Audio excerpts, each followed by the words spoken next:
Hello, everybody, and welcome back to Inside the Mind of Caleb Walker. I'm your host, Caleb Walker, and today we are going to be talking about teen depression. Now, teen depression, it is a very serious and a very common disorder among teenagers and adults across the world. Around 300 million people experience depression around the world, and that's just the cases that we know about, the cases that have been documented by doctors, nurses, people like that. But today I'm going to be talking about what is depression, how it affects you, the symptoms, the causes, treatments, all that kind of stuff. So let's just get started. So what is depression? Depression is a mental disorder. I think it's the most common mental disorder today, other than anxiety, which it kind of makes sense, but it kind of doesn't, in light of especially what's going on right now with the pandemic, and the introduction of social media does not have positive effects on especially teens' mental health, due to the fact that teens' brains are still developing, and they are a lot more influenced into thinking certain types of ways, especially with social media, where it can direct the way that you're thinking.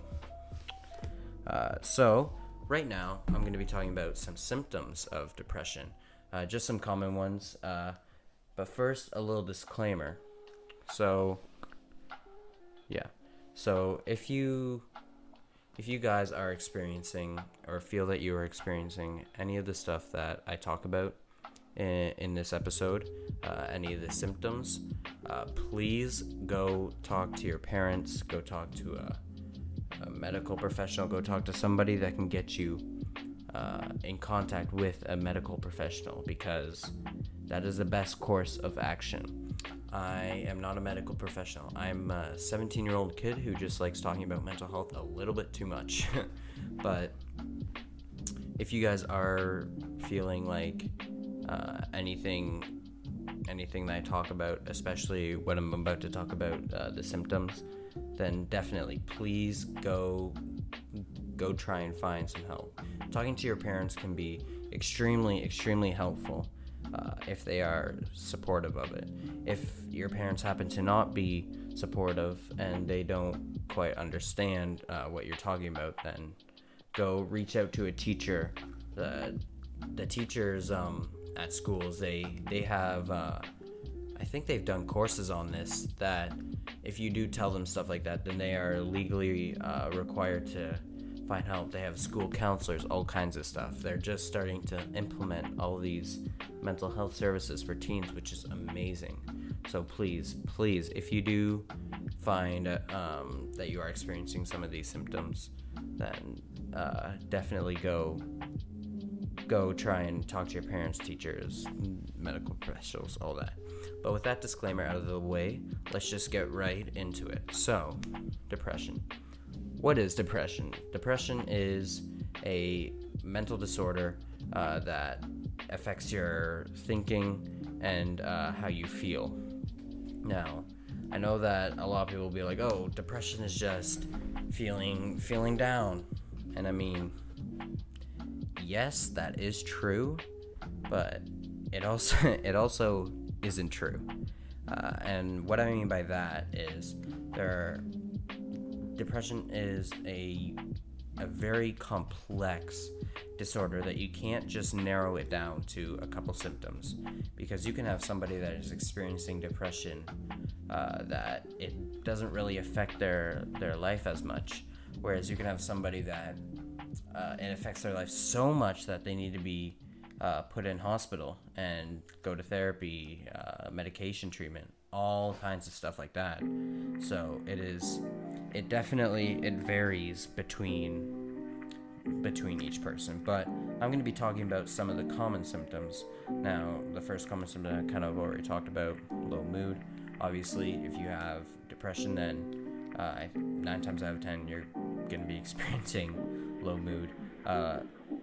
in order to qualify for having MDD, you have to have at least, I think, 3 or 5. It's one or the other of these symptoms for a minimum of a 2-week period. So, low mood, 1. The next one, anhedonia. I don't know how to say that, I'm sorry. But basically, it's you can't feel pleasure. Now, this is a very interesting one because I never heard of this symptom. I guess it was kind of implied that that's with depression, but I didn't know that it was an actual symptom that was actually classified, which is very interesting. But yeah, so you can't feel pleasure. Next one, low energy. A lot of people that I know, when I talk about stuff like this to them, they're kind of surprised about the fact that depression or any mental illness has effects on your your physical health, which if you listen to my last podcast, then you heard how much exercise has a positive effect on your mental health and can actually help with depression. That is one of the treatments that I'm going to be talking about later. But as physical health can do positives for your mental health, it can go the other way. It can be physical health can have negative effects on your mental health, and mental health can have negative effects on your physical health. You see, physical health and mental health work together. If you're physically healthy, then the chances are that you will also be mentally healthy. Now, that is not always the case. You will definitely meet people that are extremely fit, but still experience, I guess I'd call it mental burnout, which is a very common thing. And you'll also experience people that have pretty good mental health, like they're happy with their job, stuff like that, but they have very poor physical health. But usually, if you have positive physical health, then you will be experiencing positive mental health as well, as long as everything in your life is kind of, going well. But yeah, I guess going well, but not really affecting it negatively. So the next symptom is fatigue / insomnia. Yeah, I think it is. Yeah. So basically, this is a symptom in which you can either experience that you're sleeping way too much that you can't even get out of bed in the morning, or you can't sleep at all because your thoughts are racing. Now, this is an extremely common symptom. Excuse me. You see so many people, especially teenagers, experiencing this. And it doesn't even need to be with MDD, major depressive disorder. It can be just with a depressive episode as well, because with depression, it doesn't need to be always constant. You can have depressive episodes, which I believe is the reason for burnouts, because of all these environmental factors that can affect you. It can come crashing down on you. It can have a negative impact, but only affect you for a little bit. Now, the next symptom is guilt. Now, I know a lot of people probably won't think guilt is a symptom. It's an emotion. An emotion? Guilt? Yeah, kinda. But when you are experiencing depression, you will most likely be experiencing some type of guilt, justified or not. Because when you are experiencing depression or a depressive episode, you will tend to overthink things, much like anxiety. But with depression, it can be in an extremely negative way, like a really dark way.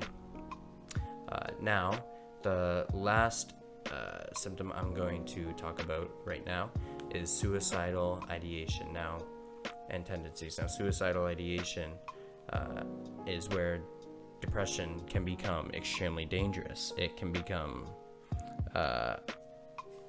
family destroying and people destroying disorder. Suicidal ideation can be from just thinking about suicide to making a plan to harming yourself. Actually, suicide, I believe, is the third leading cause of teen death in in the States, which it really puts into perspective of how dangerous this disorder can get. So now that we are done with talking about the symptoms of depression, I want to go into how is depression caused. Now, depression is a non-homogeneous disorder, which means you are not born with it. Much like schizophrenia, kind of anxiety, depression can develop over time in your life by environmental factors, all kinds of stuff, drug use, stuff like that. So it is kind of the opposite of ADHD. Whereas now actually that is a whole other topic for another day. Debate on whether ADHD is real or not. But with ADHD, you are born with it, like right at birth. It is a genetic disorder, whereas depression, it can be affected by family history, but you are not born with depression. Some of the ways that depression can affect you are how you can experience MDD or a depressive episode is environmental factors. So a lot of stress at work, a lot of stress at school. Eventually, if you don't know how to combat those things well, like for example with exercise, and if you use self-destructive ways to try and cope, like drug use, then that can go into a down spiral of eventually depression. You see a lot of people, about 20% of the general population will experience a depressive episode in their life, which I know that doesn't sound like a lot of people.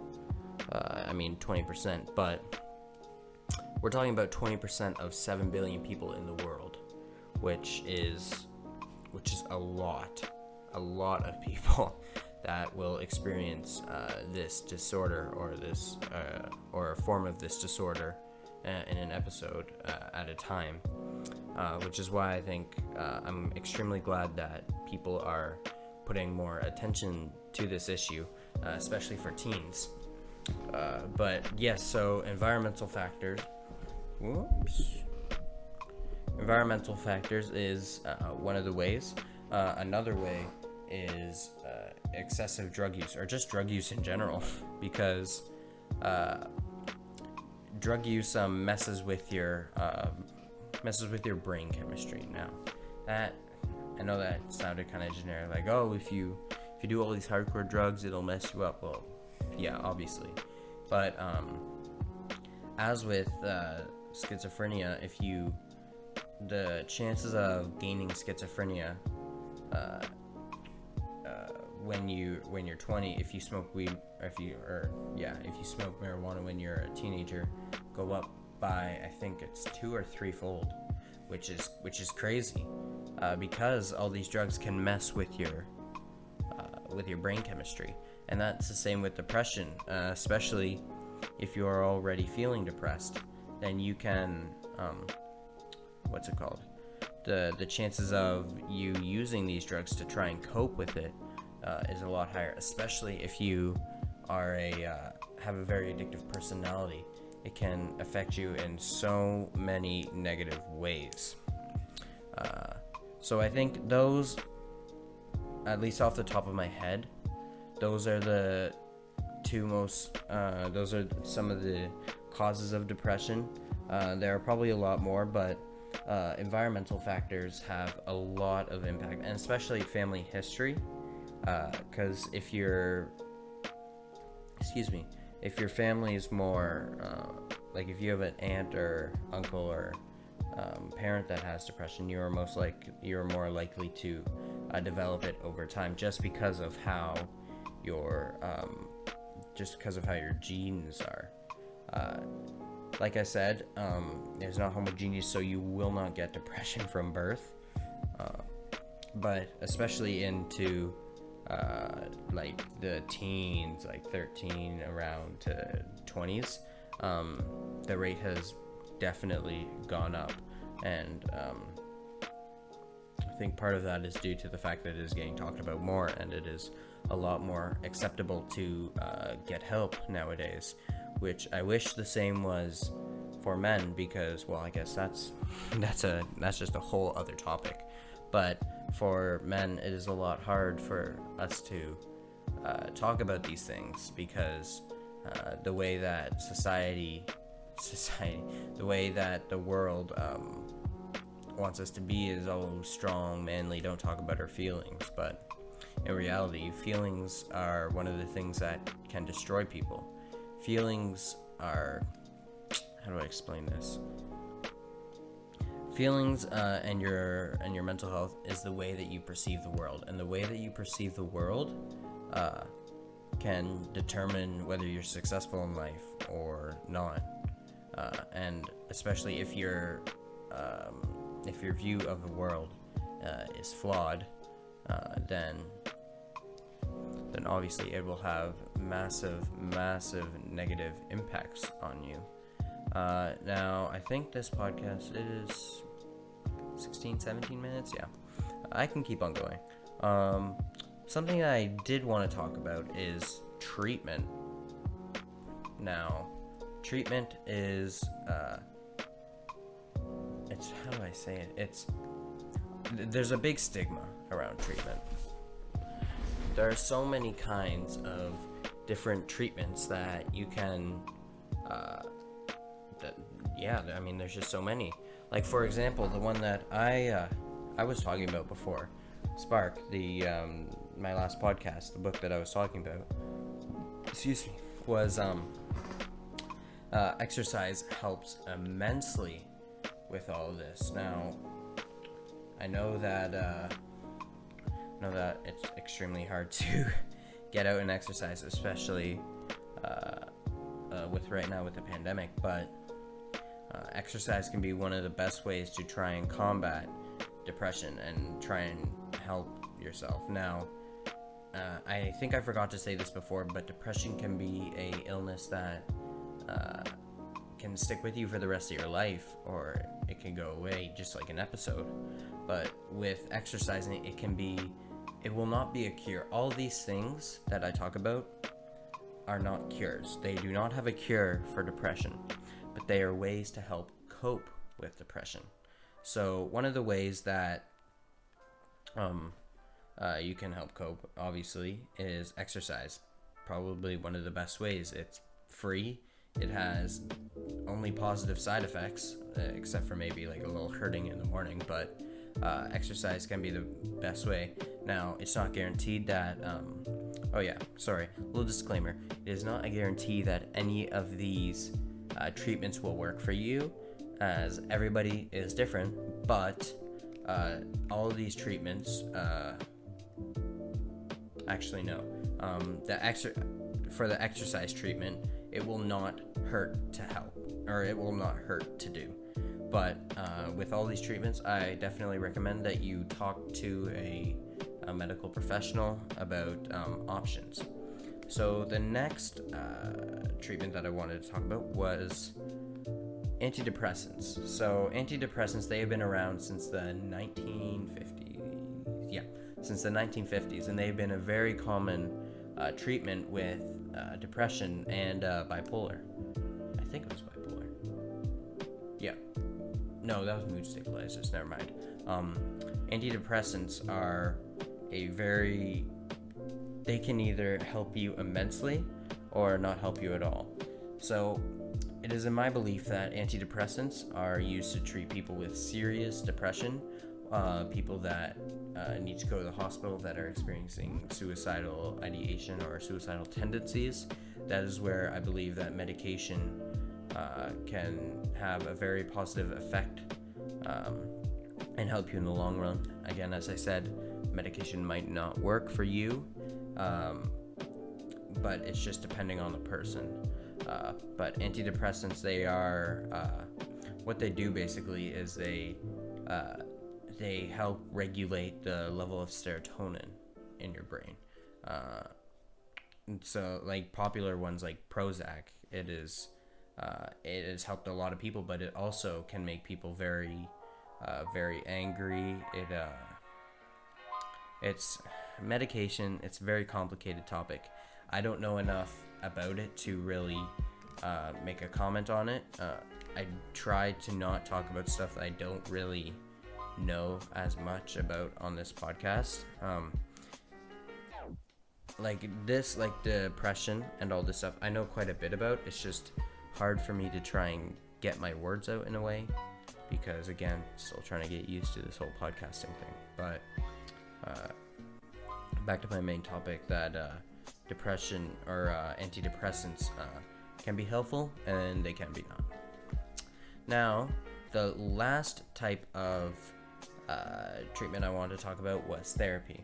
Now, therapy it can be just like the antidepressants. It can be extremely helpful, or it might not be extremely helpful.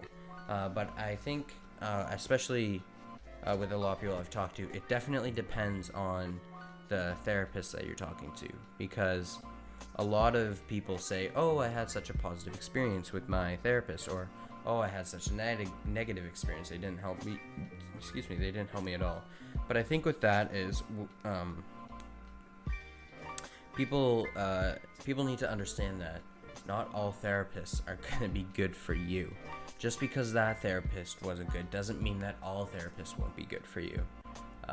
It usually, if people have a bad experience with a therapist, then it usually turns them off to any kind of therapy in the future, which is sad, because they're, of course, just like all professions, there are bad cops, there are bad doctors. Well, yeah, there are bad doctors.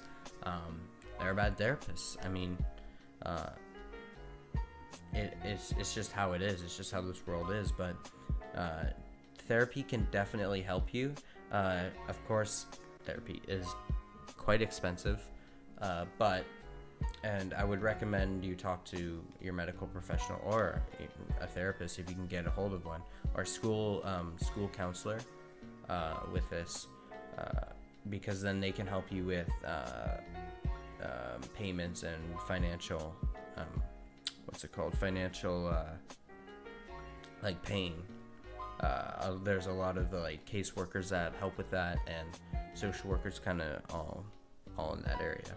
But yeah, definitely therapy is a huge help, or it can be a huge help.